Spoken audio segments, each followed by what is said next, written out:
यह घटना उत्तर भारत के एक छोटे से गांव बीरहा की है। गांव के बाहर एक पुरानी हवेली थी। गांव वालों का मानना था कि वहां कोई नहीं रहता, लेकिन रात के समय अक्सर वहां से अजीब अजीब आवाजें आती थी।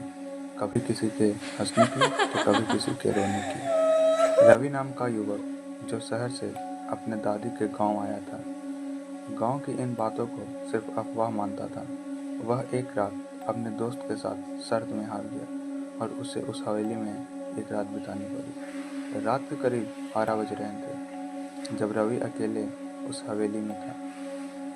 तभी अचानक दरवाज़ा खुद ब खुद बंद हो गया। उसकी टॉर्च बंद हो गई और कमरे में घना अंधेरा छा गया। फिर उसे किसी के चलने की आवाज़ सुनाई दी, धीरे धीरे, जैसे कोई उसके पीछे आ रहा हो। वह पलटा पर वहाँ कोई नहीं था। फिर अचानक उसे दीवार पर एक काली परछाई दिखी।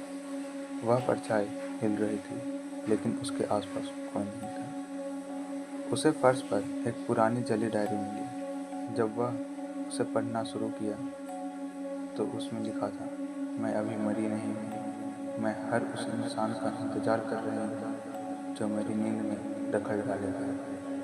रवि डर से कांपने लगा। तभी एक ठंडी सांस उसके कानों के पास महसूस हुई।